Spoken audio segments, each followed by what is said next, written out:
Hello, everyone. I hope you're having a lovely day and welcome to Breaking Through the Bamboo Ceiling. I'm Addy, and joining me are my co hosts, Gear and Gary. Together, we'll explore the unique barriers faced by Asian Canadian women in the workplace, focusing on the so called bamboo ceiling. Now, this term essentially refers to the cultural, organizational, and individual barriers that prevent many Asian women from reaching leadership roles or advancing in their careers. Now, a disclaimer: we are not experts on the topic, just a couple of guys giving our perspective from essentially an outsider point of view. All right, Gear, why don't you kick things off by telling us why discussing this topic is more critical than ever and why this issue is so important? Thanks, ID. The bamboo ceiling is a pervasive issue and it has deep society and economic implication. Despite being one of the most educated demographic in Canada, Asian Canadian women remain totally underrepresented in leadership roles. For example, while Asian Canadians make up about 70% of the population in large cities like Vancouver or Toronto, their representation in situ roles is pretty low. Moreover, the 2020 Angus Reid is survey found that 58% of Asian Canadians had experienced discrimination in the last year, with many incidents linked to workplace. These barriers are not just personal challenges. They highlight system inequality tied to cultural bias and societal expectation. And that is why it matters globally in an interconnected world driven by globalization and technology advancement. Addressing this inequality in one place can affect others. Gary, aspect of today discuss are you looking forward to? Oh, great question, Gear. I'm excited to dive into these challenges. It's not just about being Asian or being a woman. It's about how these identities intersect with issues like capitalism, globalization, and system racism. Do you know that in 2021, Asian Canadian women aged from 25 to 54 earned 3.79 less per hour than their male counterparts on average? That's over 100% less if my calculation is correct, despite comparable qualifications. This conversation isn't just about naming the barriers, it's about identifying solutions that take into account these overlapping systems of oppression. Together, we will unpack the complexities and chart a way forward. All right, let's zoom in on microaggressions and stereotypes. Gear, can you give us an overview of how these will play out in the workplace? Sure, Andy. Microaggression are those little, often unintentional, common, or action that come across are discriminatory. For Asian Canadian women, it could be something like being mistaken for an assistant, even when they are in a senior position, or being ignored in meeting because people assume they are too quiet or passive. This kind of stereotype might seem small, but they actually have a big impact. They can hurt someone's chance or of getting a promotion, affect their performance review, and make everyday work interaction really frustrating. For instance, a study by McKinsey 2020 found that Asian women were 40% less likely than white men to get high rating on their performance reviews, even when they had the same qualification and achievement. So, Gary, how do you think this stereotype affect their chance for becoming leader? They create what's known as the double bind. Asian women are often perceived as too passive when they conform to stereotypes, or too aggressive when they don't. This may hard to find a middle ground. For instance, a 2023 Catalyst report noted that Asian women leaders were less likely to receive constructive feedback because managers either feared being insensitive or assumed they won't push back. This lack of feedback is critical because, as we all know, if a system doesn't have when a feedback is telling everything is perfect, that's a critical problem. Yeah, Uh, I mean, oh, sorry. The, it sorry, stands, Gary. it stands professional development and reinforce systematic barriers. Adi, how can organizations challenge these biases? Yeah, sorry for interrupting you back there. So, I personally think it starts with awareness.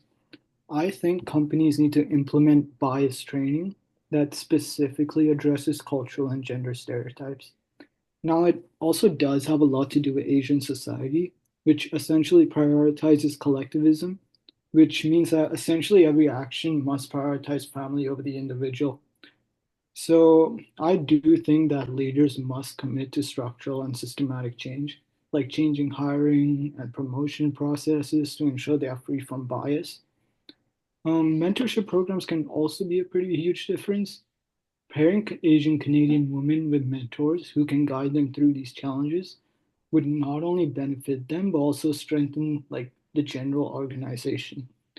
One example that like I can think of right now would be the Canadian Women's International Network, which is essentially an ecosystem which connects women leaders, entrepreneurs, while also offering mentorship programs. There are also like grassroots movements such as hashtag Asian Women Rise, which are also really crucial in fighting against this issue.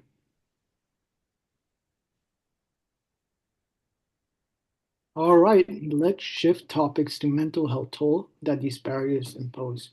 Gear, what are the unique mental health challenges faced by Asian Canadian women in the workplace? The mental health toll on Asian Canadian women is really serious. Many of them face intense pressure to constantly prove themselves in workplace where their contribution are often undervalued or overlooked. On top of that, there's the cultural stigma around mental health in many Asian community, which make it even harder to talk about things like stress or burnout. A lot of women end up keeping this struggle to themselves, which only makes things worse. 2021 study in Frontier in Psychology highlight that Asian women in North America are disproportionately affected by workplace stressor, reporting higher rate of anxiety and depression compared to their white peers. Factors like workplace discrimination, microaggression, and isolation contribute to this outcome. And let's not forget that these challenges don't just impact mental health, they also affect performance and career growth. Stress and anxiety can make it harder to focus on feel confident. And when workplace culture don't address this issue, it creates a circle where the problem keep getting worse. Gary, how do you think the culture of a workplace can help these challenges, or on the flip side, make them even harder to deal with? Workplace culture is pivotal. Toxic culture that tolerate microaggressions, foster competition over collaboration, or fail to address systematic racism, exacerbate mental health challenges. On the flip side, inclusive culture that prioritize well-being can mitigate these issues. For example, flexible work policies, mental health resource, and employee support groups can provide much needed relief. However, it's crucial that these initiatives are culturally sensitive. A generic one-size-fits-all approach won't address the unique challenges faced by Asian women. Adi, how can we normalize mental health discussions in culturally diverse workplaces? Well, the thing is, when senior figures, especially for those from underrepresented groups, talk like openly about mental health, it really reduces stigma and encourages others to seek help.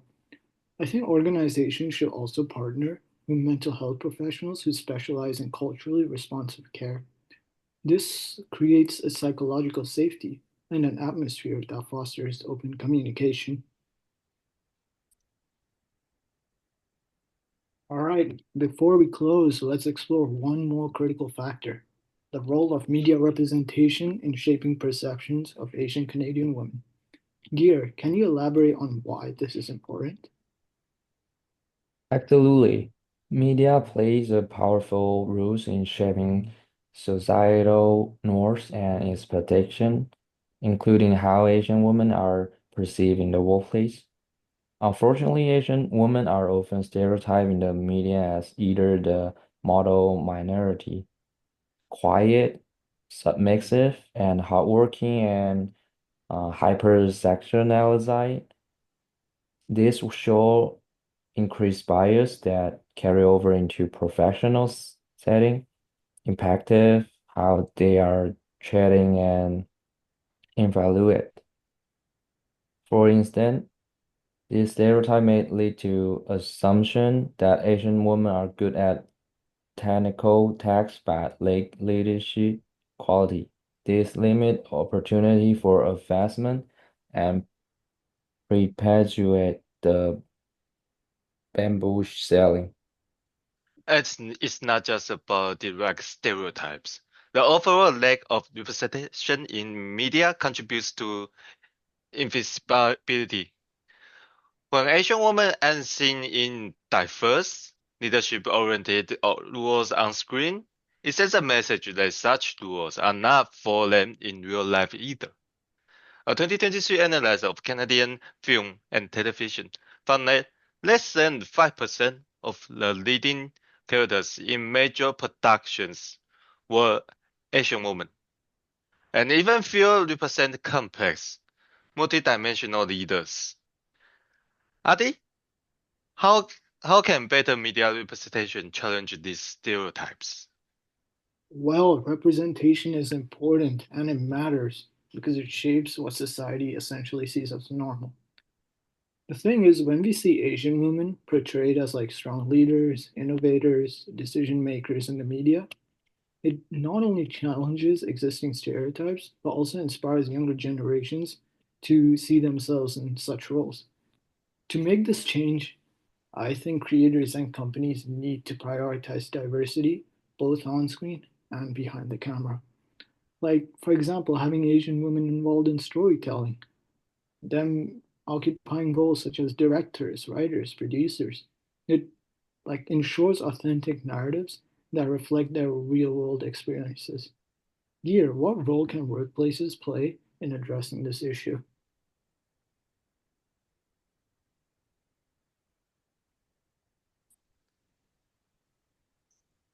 Workplace can do a lot of help change the narrative. They can team up with media campaign or organization that focus on promoting diversity and inclusion.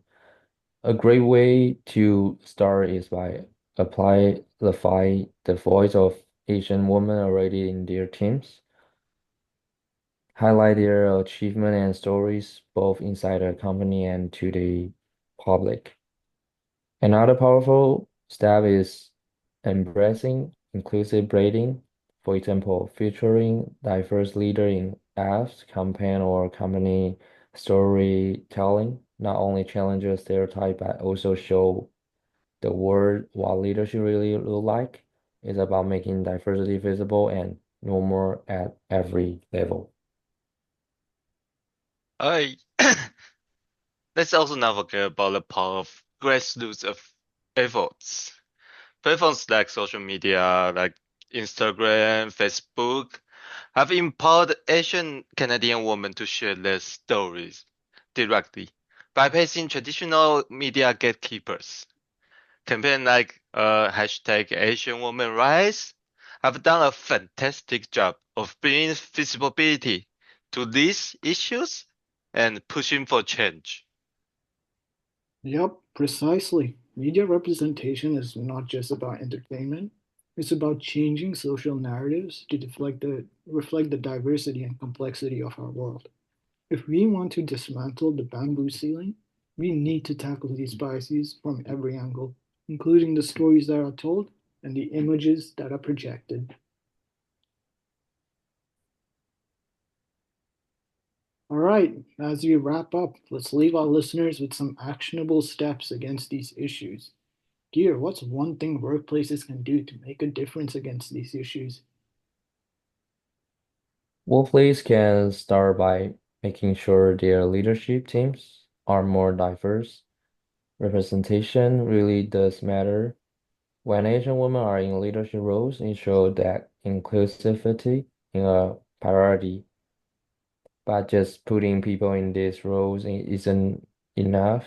Company need to go further by providing the right support, like mentorship program, resources, and professional network to help these leaders grow and make a lasting impact. And on a personal level, others can educate themselves about the bamboo ceiling and the systematic barriers faced by Asian women. Listen, learn, and advocate. Ask for honest feedback and interact with individuals of different ethnicities. Whether it's calling out a microaggression, mentoring someone from an underrepresented represented background, small actions add up.